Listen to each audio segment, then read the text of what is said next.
The intense interest aroused in the public by what was known at the time as Killing Time has now somewhat subsided. I wonder will anyone get that reference? Anyway, Killing Time is an adventure-themed first-person shooter originally created as an exclusive for the 3DO console in 1995 by Studio 3DO. I'm Mystery Machine. Do you like rambling about older games not talked about too much? Then you are in the right place. Hit that subscribe button.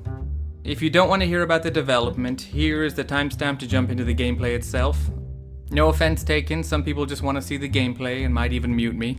Lord knows I do in editing. Otherwise, Studio 3DO, fresh off of Escape from Monster Mansion, looks like a fun little romp, horror-ish Wolfenstein again on the 3DO system. Looking at my demographics, most of my viewers will recognize the 3DO or at least have heard of it. Presenting 3DO, the most advanced home gaming system in the universe. It's time to put away your toys. I've said it before and it holds true, 90s adverts were something else. I'll take stuff like this back, please. Just insanity. The passive type probably plays Nintendo. You're working late tonight. A 1993 games console whose name was an abbreviation of three-dimensional optics. All created by Trip Hawkins, the founder of Electronic Arts with an awesome name. No, not that guy. The other old white guy. He created this console during the 90s boom with the idea of a powerful CD-based system. I don't have to explain CDs, do I? And the 3DO would require a much smaller royalty from game publishers than competing consoles like Nintendo. All sounds great, so why are we not on some 10th generation of a Panasonic 3DO by now?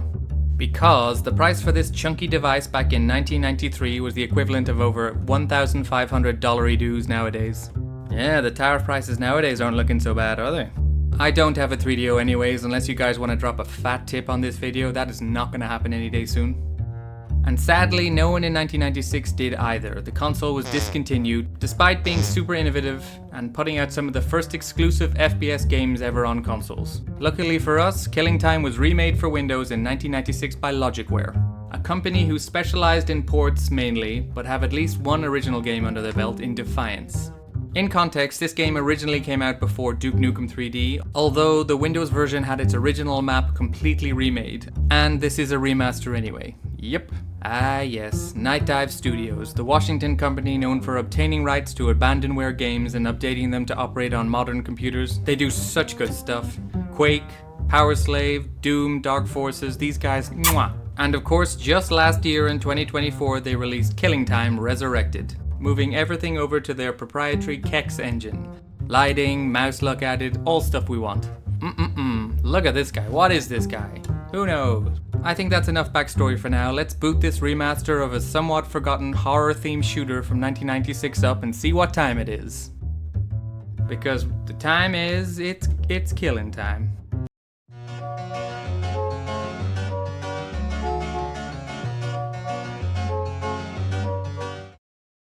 I'm currently off the rocky coast of Maine, heading toward the island of Matinicus, alone.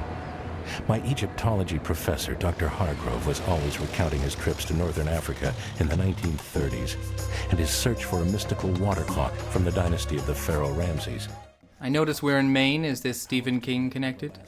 I've picked up the trail where Hargrove left off.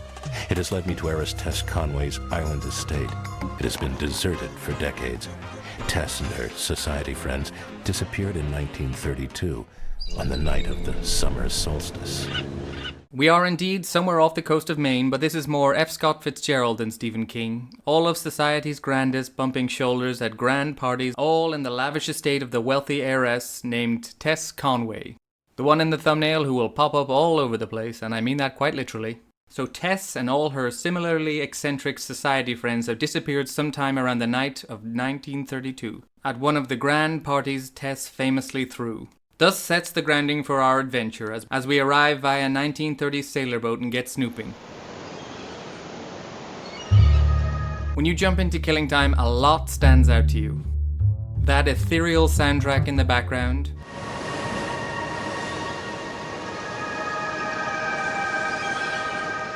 Those crisp graphics and models, great textures plastered onto boxy shapes.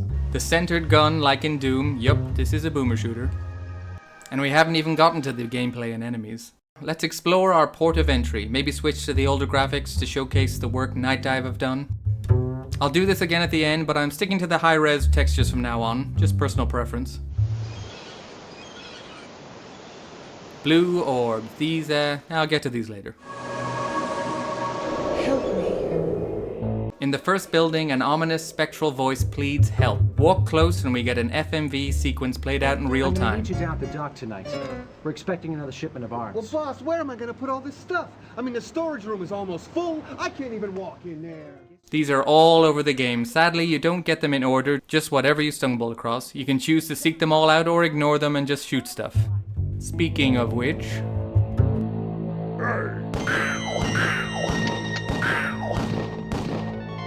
all of the enemies in Killing Time, like these sweet gangsters, use sprites straight out of the FMV footage. Again, beautifully high-res in this version. Check out that awesome death animation as well. We get a crowbar to whap enemies with. Here you go.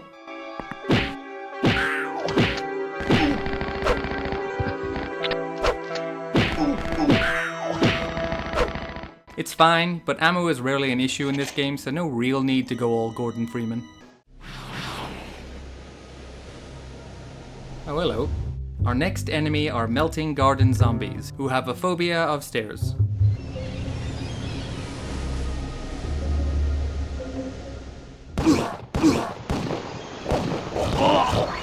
As more orbs are dropping, I guess I should explain these. Killing enemies has the chance to drop either a blue or red orb. Blue orbs give you 20% health back and red takes it away. Making our way to the mansion, gangsters thematically everywhere. A lot of smuggling going on in this estate. Perhaps liquor or significant items from history with magical powers, who knows? Gotta love that Michael Jackson hit noise.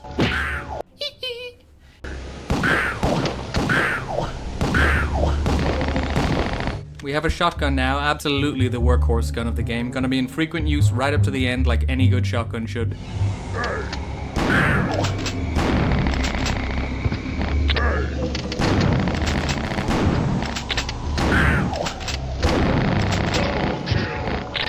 Actually, I use every gun right up to the end at times. No gun gets left out in this. I did get stuck here, quite literally. The door opened into me, fun Kex engine stuff. So I bring up the console and I type no clip, all good, and I see that my Steam achievements have been cancelled. Not cool, Night Dive. Help me. Please. Gather my spiritual essence from the different symbols which lie around this island. Putting Tess here back together spiritually is the main quest of Killing Time. The big spell that stopped time also divided her into vessels scattered about the island. So we're just picking up keys. Actually, we pick up keys as well. We loved a bit of key in the 90s. Guns coming in heavy and fast at this point. I picked up the Tommy gun at some point. It uses the same ammo pool as our pistol and is very effective for any mid to low tier enemies, but ammo runs out very quickly.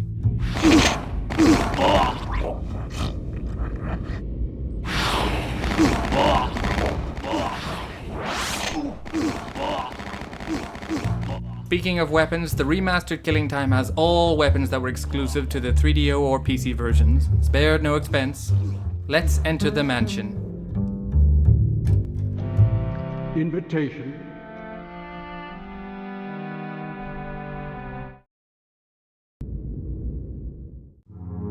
Help me. I'm afraid you'll need an invitation. This is an No ticket. Okay, so we need to find an invitation. Let's explore the nearby woodlands on the western side of the island.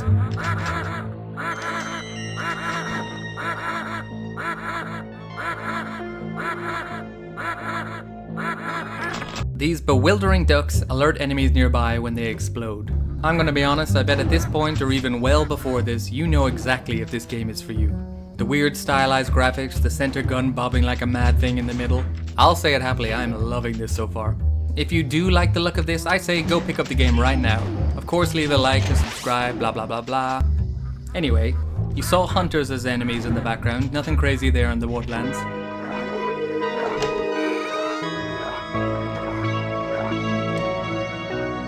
So how about some two-headed poodles with glowing green blood?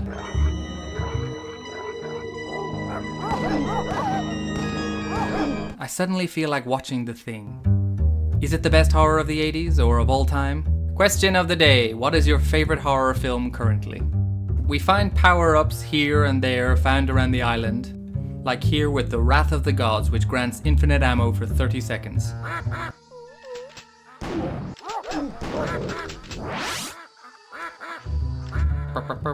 Let's see what else we get. Reduced damage, more health, fireproof. It's all good stuff and very helpful. Sometimes you don't even know you have it because you wandered over it without seeing. We get dualies. Found near the hunting cabin, dual wielding any gun makes everything just a little bit better. It's not better than the Tommy gun, but you can conserve ammo more precisely while doing somewhat decent damage.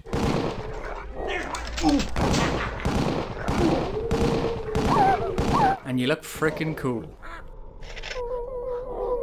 I'm noticing now that the poodles are announcing themselves with a little toot.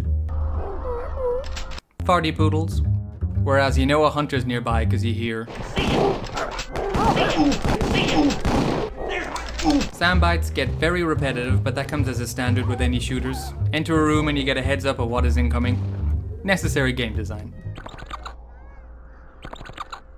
Alright, little man, are you okay? Oh, you cheeky little bitch. Yep, told you there were keys. Finally, we reached the lodge. Picture this in 1995, actual building shapes that look like what they represent. Kids these days have no idea. God, I sound old. Damn whippersnappers. To nobody's surprise, the interiors are crammed with hunters and poodles. But armed with new Molotov cocktails, our student hero can fight fire with fire. The throw distance angle is all very random and it doesn't do quite the damage to enemies you would expect, but it's great for funneled enemies lining up to get you.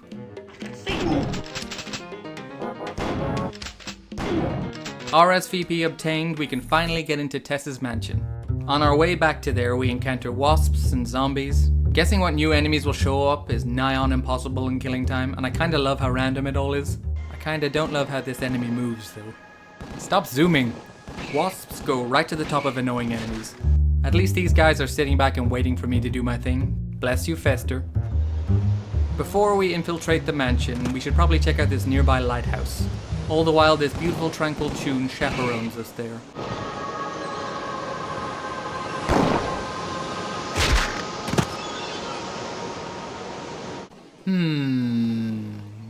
Could be taller.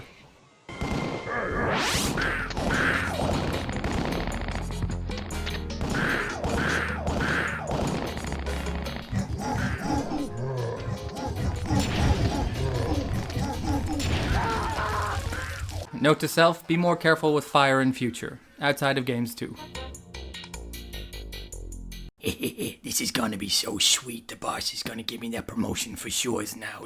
He has no idea I'm here. Flip a switch and we unlock our first Egyptian themed area. Easy peasy. Holy hell, there's a lot going on here. These glaringly angry red faces floating around, they have a ranged attack which actually makes them a challenge. Kinda freak me out a bit.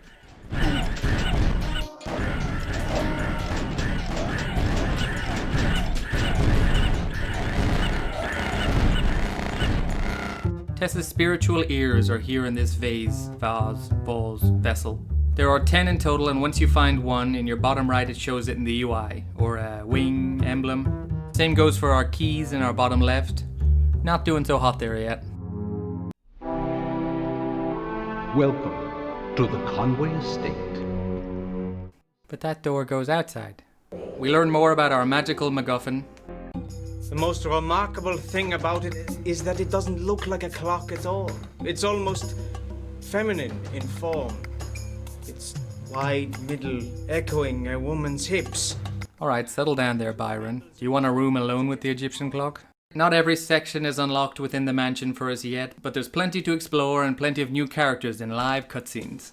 Tessa's archaeologist friend, Byron Fleming, whom we just saw, knowledgeable about all smuggled Egyptian relics, specifically the water clock, which is thought to be able to control time. Byron is completely smitten with Tess, and I'm sure that's going to end well for him. We have Duncan DeVries, who we first saw at the docks. This is Tess's intermediate with the black market. Another 30s chap infatuated with Tess, a small-time smuggler with a temper. Lydia here is Tessa's childhood friend who has grown sick of being in her wealthy friend's shadow all her life, and who turns instead to the bottom of any nearby gin bottle. She walked into my office, what a dame, the kind of gal whose gams start at the floor and don't stop until they reach the ceiling. Tessa's niece, Angela, appears here and there as well, a creepy, precocious ghost child who speaks in riddles. To those who have been, the ghost effects used for the FMV parts really reminded me of the Tower of Terror ride in Disneyland. Anyone else go there? Help me. Down in the West Wing, no, not that West Wing, we meet all kinds of new enemies, like a big fart cloud you seemingly can't kill. Ugh. Or probably the most horrifying part of Killing Time, the tickling clowns.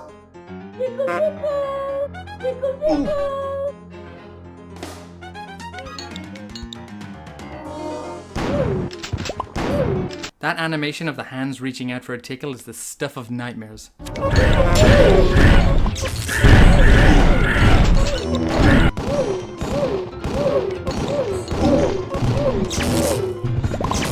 The screaming heads are back as well in numbers. It all gets quite hectic with the enemy count at times, not far off Doom in amounts of monsters and closets.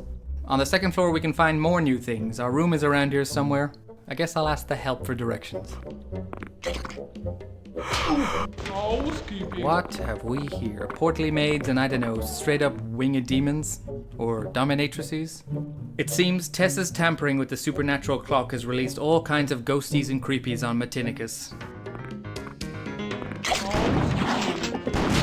So the manual says these are cockroaches, but these are more like a cartoon ant to me.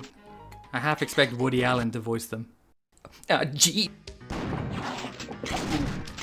Our first key, the dining section is ours to explore now. But before that, I stumble across a hidden developer's room. Definitely a staple of boomer shooters. You still see this kind of Easter egg in games anyway. Always fun. Wait a second, I don't remember working on this game. However, I wouldn't recommend a tour of the kitchen. The chefs there are quite temperamental.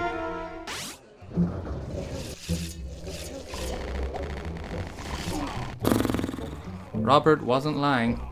Oh yeah, this guy's called Robert. Everyone say hi, he's nice. Cooking mamas here are formidable, and obviously Studio 3DO loved their design so much they made them the cover of the game. Just an awesome character design, like a Cenobite forged in an agate. They have a gnarly death as well. Jibs before jibs even. Sort of. More keys acquired, we can unlock the wine cellar in the basement. What fresh hell awaits us down here, I wonder.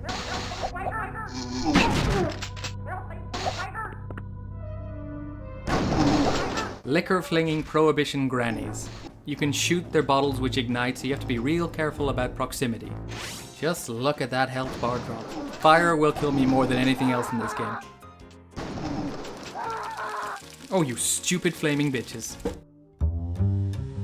Stick on your wellies, we are jumping knee-deep into the putrid sewers, where Byron's flushed scarab beetles have mutated themselves along with other specimens into all kinds of nasties.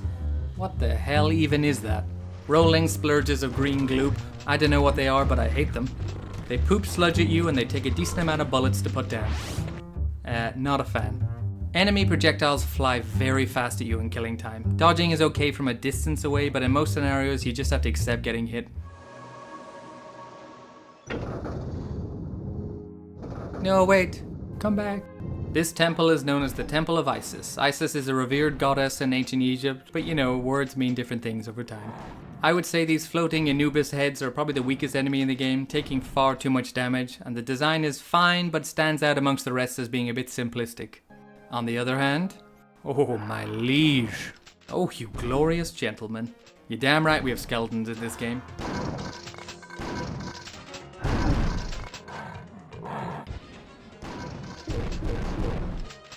What do you think? Where do these guys stack up amongst other skeletons I've shown? They're definitely great, they're full of character, they smoke. Maybe not quite top tier though. It's flaming time. That doesn't sound right.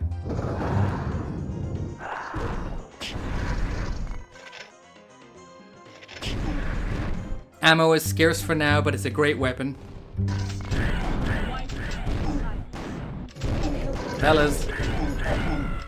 I'm just trying to hear her out. Alright, love, go for it. Isis, wife of Osiris, daughter of Geb and not hear my... Oh, fuck off. We have Tessa's ghost hands now. Handy. Yeah, that boo was deserved.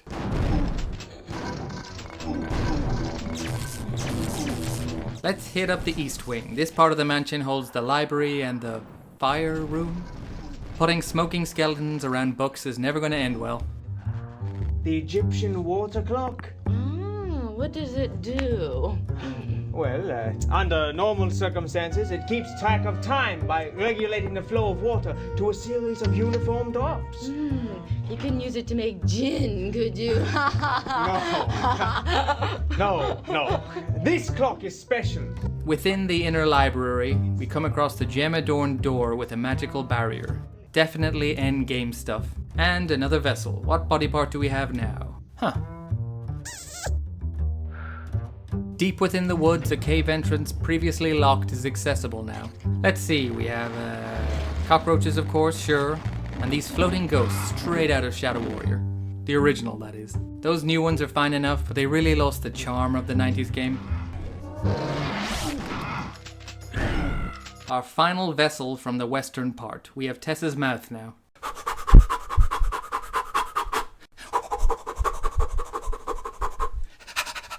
That just sounds like a dog panting. It's time to explore the far side of the island, just infested with wasps and hunters. Means their poodle pooches aren't far behind. I'll hear them tooting.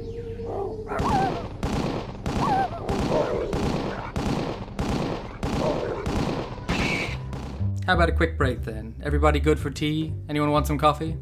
I just stumbled across this absolute delight of a 1998 website for killing time. Folks, this was the internet back then. Oh, and look, more games. Any fans of these in chat? Redneck Rampage, sure, definitely cover that one day. Tempest, not sure I know that one. The eastern side of the map now, and we have 4 vessels in 4 sections. You can approach this game for the most part however you want to. I went Mausoleum first. You better believe my nicotine bony friends are chilling here in numbers.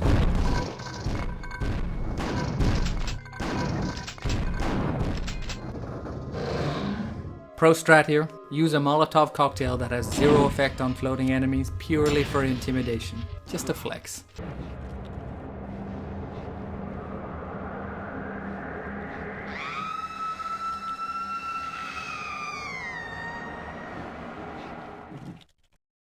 The crypts underneath are a maze-like area. Use the map liberally here.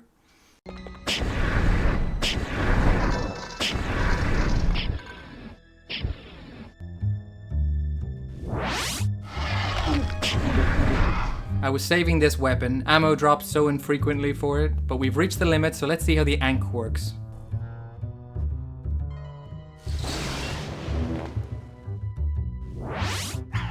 Yeah!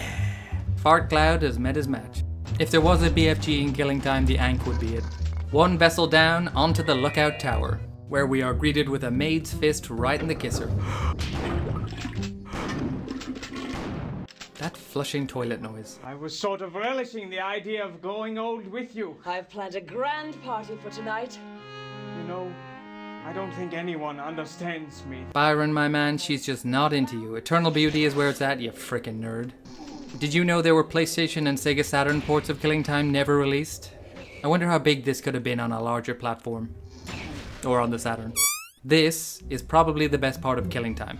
The hedge maze. Solving riddles given to us by creepy Angela. A box in which you might take heart. I'm a sucker for a riddle section. Definitely my favorite part of Medieval and countless other games. I would say Killing Time would benefit from more adventure-themed moments, just more puzzles, but what we get is solid. 2 lofty trees, which you'll find well in hand.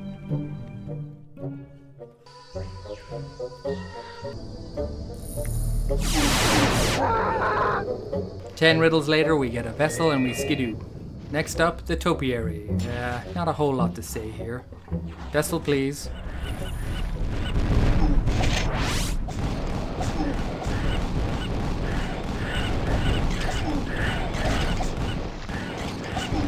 The second last vessel is on the 2nd floor west wing, with gangsters and clowns everywhere. One hell of a party going on here. Moi, see, the boss loves some tickles, see?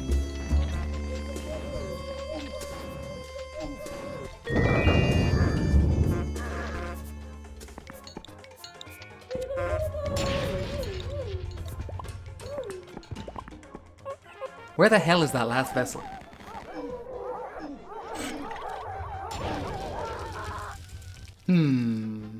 Editing sure is great. I actually look like I knew where I was going. I assure you, I never did.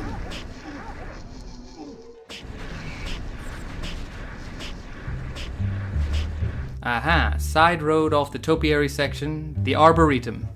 Wouldn't you know it? I actually studied forestry, so legally I can make tree jokes. Is that a fun fact? Tess's boudoir is fantastic. All the portraits have secrets, not necessarily all good ones. This is so exciting, Byron. More delightful FMV footage. There is. If I'm right, this ritual will give me eternal life, but... Adjust the clock for different videos every hour. Up the hidden staircase to the vessel containment room. Place all of our hard work down and now we can get past the magical sealed door.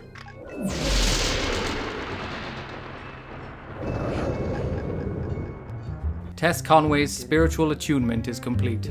Oh yeah, no doubt about it, this is feeling like the final fight. But first, the final lot of story moments. Maybe we could get married. Could get married. Married? Eternity, yes, but not as your wife. I don't belong to anyone or anything. But what about our plans? We were going to build an empire.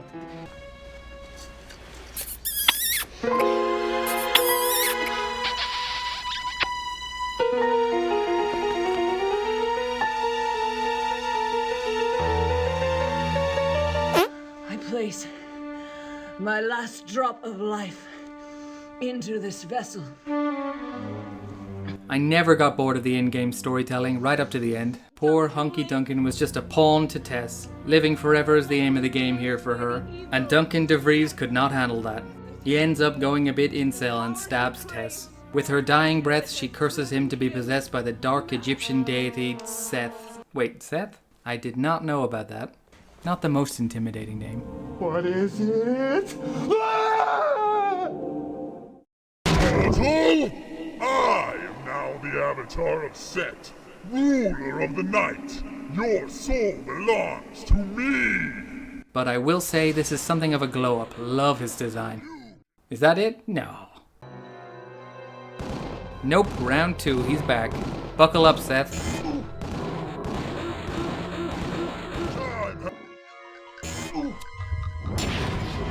Seth, Bubby, you gotta learn to stay down.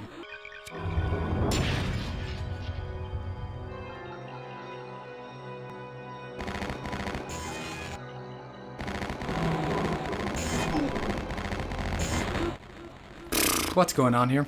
This is Tess's magical Egyptian water clock MacGuffin in the final room. But we can't use it, we can't destroy it, and nothing is ending while this stays intact. Frankenstein here also just won't fuck off until it's dealt with. Remember how we can now unlock the mystical sealed doors? Do you remember the other ones? What do you mean you aren't paying attention and you're just using my voice to fall asleep to? We backtrack through Tess's mansion to each of the sealed doors and destroy 6 Egyptian power devices to break the defense on the water clock. Dropping Seth is very easy, but he just spawns close by a moment later and will zap you or bash you to death up close. It gets fairly hairy at times. Just tons of angry red faces. I feel like I'm out in Dublin after a heat wave in the summer. Final device destroyed, we can return to the end section to end this section. I'll give him this, it's definitely a unique ending to an FPS from the 90s. Even with the Thrustmaster 3000 here chasing you.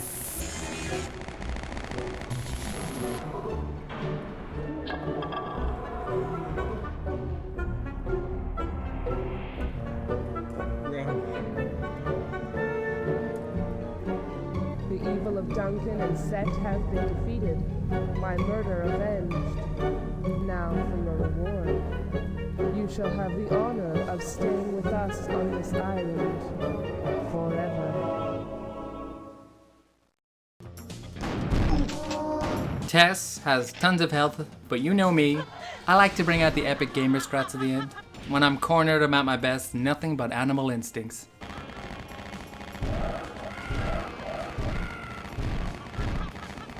If you stand here, she can't hit you. Killing time is over. To the J. Gatsby Yellow Duesenberg.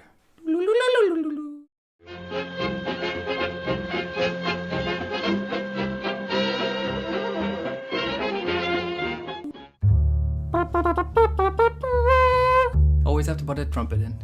I would say it took me about 6 hours to finish Killing Floor. Ugh. I've written Killing Floor about 20 times by accident. Anyone else hyped for Killing Floor 3? A lot of backtracking and I spent time lost for sure. If you know where you're going or follow a walkthrough, you can complete this game in about 3 or 4 hours easily, I would think. Let's head over to Metacritic, as I always do. There's only a tallied score for the PS5, but who the hell cares about that? We are PC gamers here, am I right?